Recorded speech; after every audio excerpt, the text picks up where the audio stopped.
The month of March is over and here is everything I read. So let's go through it. We're gonna do books, trades, and then single issues. In no particular order though, within each category. The first book of the month was With Teeth by Kristen Arnett. This is a story following two women raising their son throughout the course of his life. This is one of those books, major Sally Rooney vibes, where like everybody kind of sucks and the whole thing that you're trying to overcome is just like really severe lack of communication skills. So it was hard to root for anybody, and it left me feeling like incomplete in a way where I was reading and flipping pages hoping that these people would redeem themselves, and they just like didn't to me, even though I knew that they were never going to and that wasn't really the point of it.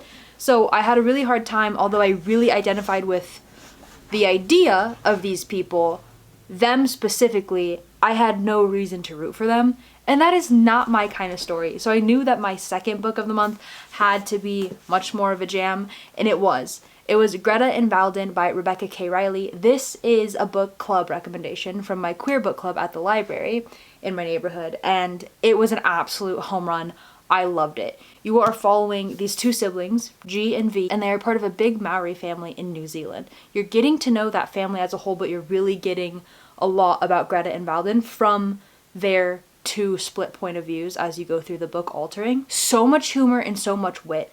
This book is not hard to keep up with, but it kept kind of reminding me of that feeling when if you have a show that you like and then you put subtitles on it and you catch a little bit more about that show and it just feels like you're having more of like an encapsulating experience. That's what reading this book felt like. I don't know if that makes sense to anybody, but I think that's just a testament to what this author is able to do and how she's able to like create such a picture and also such deep personalities that you feel like you are watching these people that you're reading while you're reading, and you feel like you're hearing them in your ear, but you're just reading. Very similar like cover vibes this month, but one clear winner.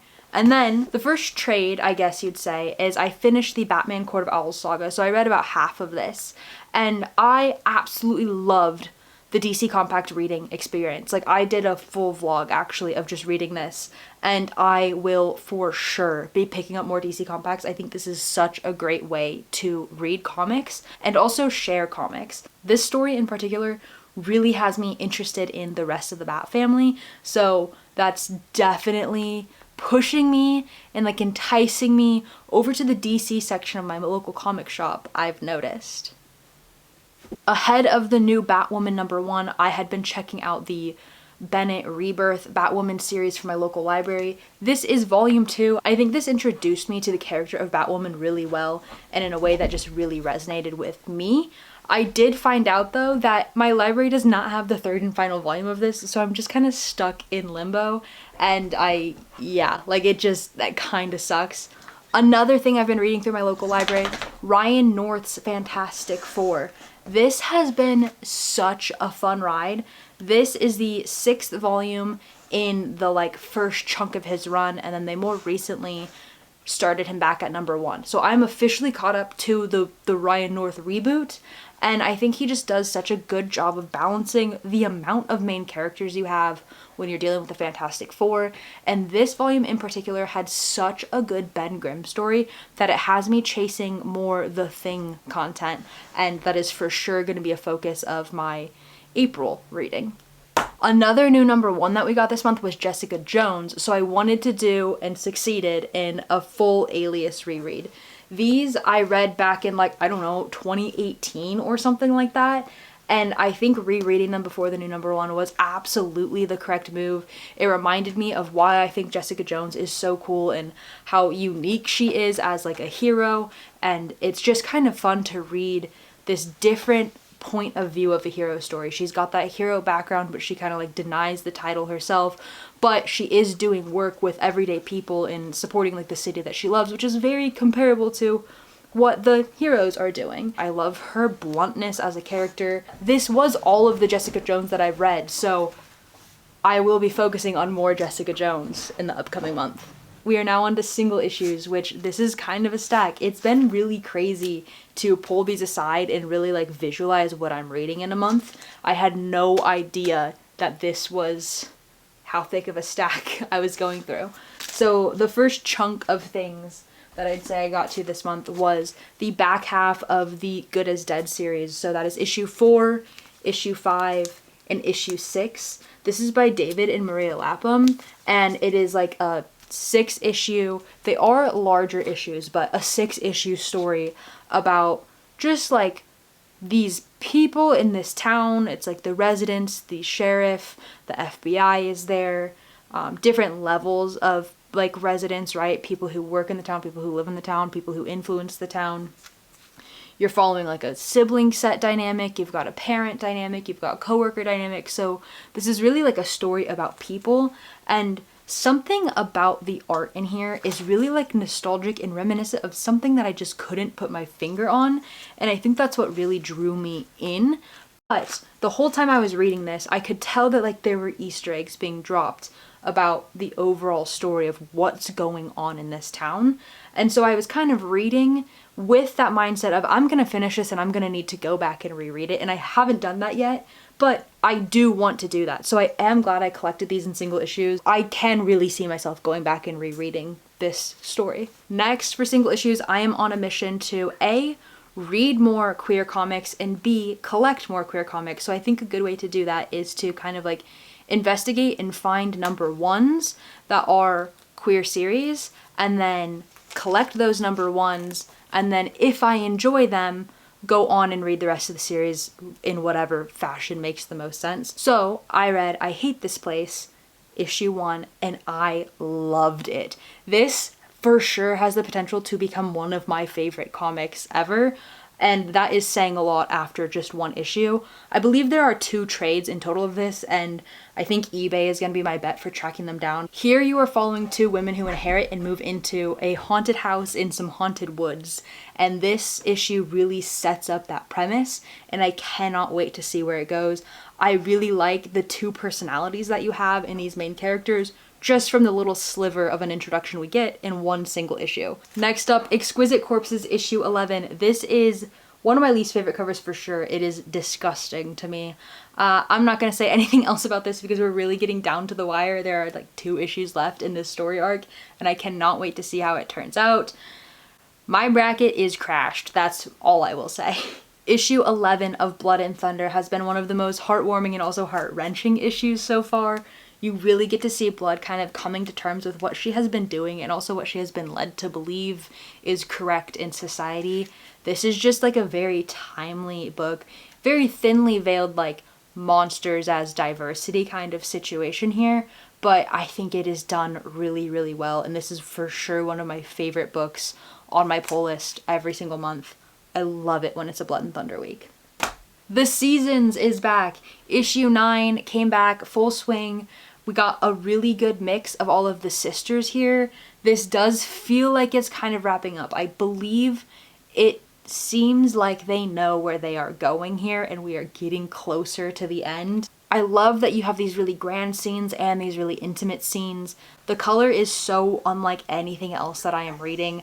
I just love The Seasons, and I'm so glad that it is off pause. Bleeding Hearts number 2. This was where I was like, I am going to decide if I want to add this to my pull list, how this one goes.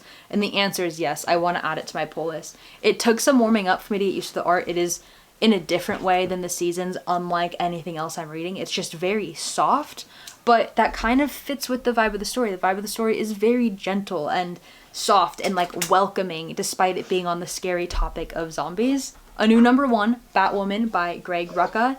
This feels very similar to that Bennett Batwoman that I was reading through the library. I'm intrigued about where this will go. Also alluding to her back history and her family a lot more than I have knowledge of, which means I really need to get my hands on Elegy by Greg Rucka. This is part of me trying to read more queer comics, but also part of me discovering the Bat family. Very late to the game, I guess. I hope that the way that Kate Kane is queer in here is like just part of the story and not like some adventure that we go on. So I will keep reading and I will stay tuned and I will be polling this. I had fun with this issue. Definitely felt like a setup. So I'm excited to see what happens as we get more into the actual story. Okay, so here we have the first 5 issues in the Spider-Man Venom Death Spiral event. We've got number 1, number 2, number 3. I think this cover is so sick. Number 4, and number 5. And I was hesitant to pick this all up. I didn't know if I was just going to read the Spider-Man titles and not necessarily pick up the Venom titles and just deal with the little bit of confusion. I'm glad that I've been doing the whole thing. It's odd to see all of these characters kind of like on the same team, united against this serial killer villain that we've got going. It feels a lot less friendly neighborhood and very grown up. I'm appreciating it so much more than the outer space arc that we sat in for a very long moment in Amazing Spider-Man. And this puts us at we're at 990 on Legacy Amazing Spider-Man now, which is nuts. Here we've got the 25th anniversary of Alias. They did a new number 1. I'm so excited to see where this goes, and I'm so glad that I did a reread of the old Alias series. I think Jessica Jones is so kick-ass, and I'm so excited about like where this picked up. You've got like a PR crisis that you're trying to handle, and that is just absolutely my jam, much like it was in Ultimate Spider-Man. So I cannot wait to see Jessica for sure screw that up and how we come out of that. I'm gonna be stoked every single time it's an Alias week. Like, I just know that from this number 1. This one breaks my heart. Planet She-Hulk issue 5. I read this one and then I learned that issue 6 will be the final issue in this. I'm so sad. I believe in like supporting the characters that you want to see more of. She-Hulk is absolutely that for me, and I wish it was for other people. I wish she could keep going. It feels like every single She-Hulk series is just like start and stop and start and stop, like very touch and go, and I really had high hopes for this. Every single issue has been just as enjoyable as the last for me, and I think her in this world, this environment, it's unique compared to the She-Hulk that I'm used to. Stephanie Phillips was doing such a good job here, and I will be really sad to see it go next month. The final single issue that I read for the month of March was Fantastic Four First Foes number 1. I'm not really sure as like an ongoing how this is gonna happen. I think they are just gonna like all be different number 1s, different books. But this was great. Slott did a lot of Spider-Man that I used to enjoy, so it was kind of interesting to read him because I haven't read any Dan Slott since I've come back to comics. I had a lot of fun with this. I think as a series what it will be is just like different number 1s. I think the next one is it Shala Ball? Yeah. So I think they're all gonna just be like different introductions to villains basically that you should know about if you're a fan of the Fantastic Four. And I think that's really fun. Overall, if you're gonna count that Spider-Man Venom event, 5, if not 4 new number 1s and things that I'm like really interested in and happy that I've discovered at a time where a lot of stuff on my pull list feels like it's winding up or closing out. So that gives me a lot of optimism going forward. Can't wait to keep reading Alias, can't wait to keep reading Batwoman, can't wait to find the trades for I Hate This Place, and a sneak peek, I guess. I did finally secure Flash 31, which is another jumping on point that I'm really excited about and can't wait to get to in the month of April.